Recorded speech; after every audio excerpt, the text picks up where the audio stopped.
बुरा हाल हो गया।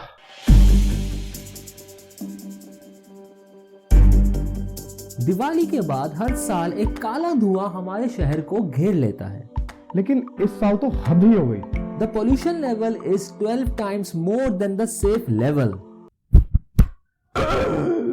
हम लोग तो बस यही समझते हैं कि ये दिवाली पे जितना भी सारा का सारा धुआं होता है सिर्फ पटाखों की वजह से ही होता है, लेकिन नहीं, पटाखे तो बस एक छोटा सा हिस्सा है इन सबका। कुछ लोगों और मीडिया कर्मियों ने इसका सारा का सारा ब्लेम फायर क्रैकर्स इंडस्ट्री पे डाल दिया है, और हमने कई पिटीशंस फाइल भी कर दी, बेसिकली क्योंकि एक क्लिक करना हमारी आदतें सुधर जाने से ज्यादा आसान होता है। Now we don't say कि आप दिवाली पर 15-20 हजार के पटाखे लाएं और फोड़ते रहो, फोड़ो, ये भी फोड़ो, बाकियां सब फोड़ दो। कुछ ऐसा करें। हम बस ये कहते हैं कि ये प्रॉब्लम सिर्फ फायर क्रैकर्स से बहुत आगे भी जाती है, और हम ये चाहते हैं कि आप किसी भेड़ चाल का हिस्सा ना बने। Crackers by definition are exceedingly simple incendiary devices.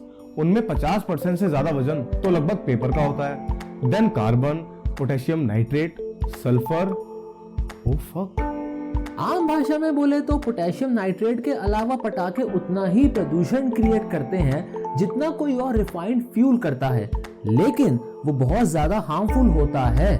Simply बोले तो पटाखे जलाना just for celebration in very much limited quantity is far less damaging than other forms that you do 365 days a year. Gullu AC खोल दे बेटा। पापा बाहर ठंड है। अबे तो 28 डिग्री पे करके खोल दे बेटा। 2 किलोमीटर दूर जाना है, गाड़ी लेकर जाता हूँ। Even the laptop and the mobile जिसके ऊपर अभी आप ये वीडियो देख रहे हैं वो भी कहीं ना कहीं कार्बन डाटा पढ़ने का, और इसको बोलते हैं टेकिंग फ्लाइंग एरो इन बटक। लेकिन ये सब बताना जरूरी है। तो सिर्फ और सिर्फ पटाखों पे ब्लेम डालना जो कि दिवाली पर कुछ घंटों के लिए ही जलाए जाते हैं, हम अपने फैट लाइफस्टाइल को भी देखें। एंड आई रिपीट, फोड़ दे रहो, सब फोड़ दो, इसे फोड़ो ना करें। ये धुआं काफी तौर पे as stated by the state Punjab और हरियाणा में जलाए जाने वाले स्टबल से आता है, जो फसल काटने के बाद जलाते हैं। दिल्ली में मेजर तौर पे कंट्रीब्यूटर्स ऑफ पोल्यूशन है construction, vehicles and residential fuel burning. तो अब क्या करें? या तो ऑक्सीजन सिलेंडर्स पहन लो या फिर सुधर जाओ। लेकिन सरकार, देखिए जी, हम तो ऑडिबल लाए थे, लेकिन इस धुएं में सारी की सारी साजिश पीएम जी की है। वो चाहते हैं मैं खांस के मर जाऊं। इनको ब्लेम करने से कुछ नहीं होगा क्योंकि ये आपस में ही ब्लेम गेम खेलते रहते हैं। तो फिर एक 5 साल के बच्चे की तरह हम आपको चीजें बताते हैं जिनसे आप पॉल्यूशन कम कर सकते हैं। कम से कम गाड़ी का इस्तेमाल करें, पब्लिक ट्रांसपोर्ट और सीएनजी बसेस में ही जाएं, एसी वगैरह बहुत ज्यादा जरूरत पड़ने पर ही इस्तेमाल करें, ज्यादा से ज्यादा पेड़ उगाएं, एक्सेट्रा एक्सेट्रा।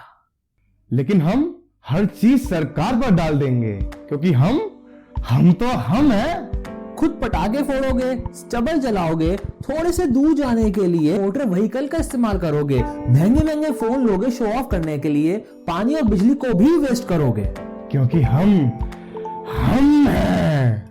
हाँ, लेकिन कुछ चीजें जैसे कि पुराने डीजल व्हीकल्स को बंद करवाना, कंस्ट्रक्शन पे रोक लगाना सरकार के काम है, जो उन्हें बिल्कुल करने चाहिए। लेकिन पीएम जी, तो चेंज हमसे ही शुरू होगा।